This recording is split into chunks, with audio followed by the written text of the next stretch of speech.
नमस्कार शेतकरी मित्रांनो. विषय असा घेतलेला आहे आपण. शेतकरी मित्रांनो, आपले पीक वाचले पाहिजे, ह्या तीन गोष्टी आपण करायच्या. तर ह्या तीन गोष्टी आम्ही तुम्हाला सांगणार आहे. त्या तुम्ही असं शेवटपर्यंत बघा व्हिडिओ, मधात स्किप करू नका, काय नाही का. तीन गोष्टी तुम्हाला अशा जरूर कशा आहे काय नाही. तर मित्रांनो, नमस्कार मित्रांनो, माझी शेती माझा व्यवसाय ह्या यूट्यूब चॅनलमध्ये तुमचं सर्वांचं खूप खूप स्वागत. मी योगेश नागरे. मित्रांनो, तीन गोष्टी कोणत्या आहेत? तर पहिले आपले रानटी डुकरं जनावरं राहतात ना शेतकरी मित्रांनो, हे तर ह्या तीन गोष्टी आपण सांगणार आहे. आपले पीक कसे त्याच्यापासून वाचले पाहिजे. तूर हो, हरभरा हो, हे सोयाबीन हो, आपले भुईमुगला आपले डुकरं लागतात मित्रांनो. ते आपण ते कसे त्याच्यापासून कसं आपल्याला हे होईल, तर आपण ते सांगणार आहे. तर पहिला मुद्दा आपला असा आहे. आपले डांबराच्या गोळ्या घ्यायच्या. डांबराच्या गोळ्या घ्यायच्या आणि त्याच्यामध्ये अशा एक नाही तर दोनच गोळी घ्यायची आणि ते सुती कपडा घ्यायचा. जितका सुती कपडा चांगला असेल तितका आपला फायदा आहे. सुती कपडा घ्यायचा आणि त्याला काय करायचं मित्रांनो, आपलं असे 4 बोटं असा सुती कपडा लंबा घ्यायचा आणि त्याच्यामध्ये असं दुमटून 2 गोळ्या का 1 गोळी टाकायची आणि अशी गुंडाळून अशी जिथून आपले येतात डुकरं गिकरं येतात ना, रानटी डुकरं, जिथून त्यांची वाट आहे, ते वाटापासून आपल्याला असे तिथे हे करायचं. असं सुती कपड्यात ठेवायचं आणि एक बिसलरी घ्यायची आपल्याला.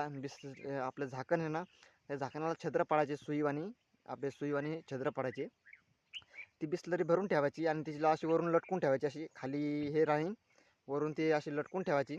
लटकून ठेवली की थेंब थेंब थेंब थेंब असं पाणी त्या जिथं गोळ्या आहे त्या गोळ्यावर पाणी पडलं पाहिजे. त्या सुती कपड्यावरून त्या गोळ्यामध्ये पाणी गेलं पाहिजे आणि तेही घरलं पाहिजे. आणि रातभर राहते ना, ते रातच्या करायचं. म्हणजे 7-7:30 दिवस माळवला की अंधार पडायला लागला की ते प्रोग्राम करून ठेवायचा.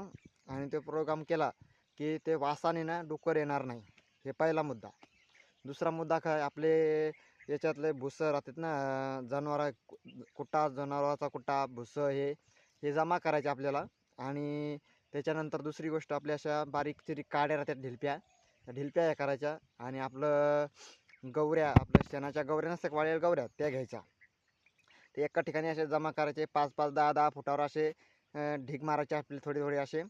कुठं 5 फुटावर, कुठं 10 फुटावर, कुठं 20 फुटावर, जिथं असे सगळ्या राऊंड मारायचा असा.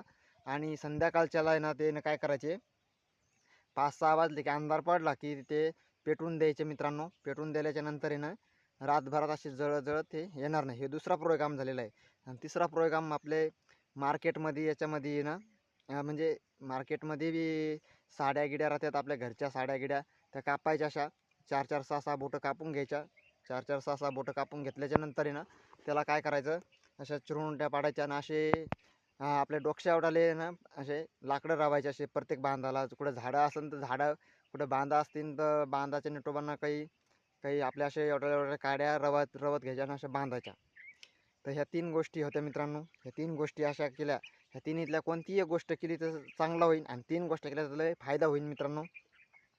रानटी डुकरं येणार नाही, काय नाही, काहीच नाही. आपले पीक सुरक्षित राहतील आणि पीक आपले खाणार नाही.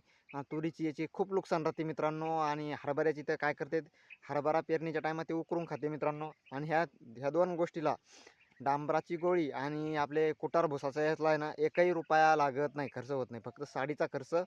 साडी आपल्या जुन्या साड्या असतात त्यातला, फक्त त्या जुन्या पुणाऱ्या साड्या असल्या की तो खर्च होतो मित्रांनो. एवढाच होता असा खर्च मित्रांनो. कसा वाटला आमचा व्हिडिओ, कसा नाही, आम्हाला कमेंटमध्ये सांगा. आपल्या ह्या 3 गोष्टी कशा वाटल्या, कशा नाही, आम्हाला कमेंटमध्ये सांगा. आणि नवीन असेल तर चॅनलला सबस्क्राईब करा, लाईक करा, कमेंट करा. आणि आमचं कसं आहे कसं नाही आम्हाला कमेंटमध्ये सांगा मित्रांनो. असेच आमच्या चॅनलला सबस्क्राईब करा. असे तुम्हाला आहे ना, असेच व्हिडिओ बघण्यासाठी चॅनलला सबस्क्राईब करा मित्रांनो. आणि इथे थांबूया, भेटूया पुढच्या व्हिडिओमध्ये. तोपर्यंत जय जवान जय किसान मित्रांनो.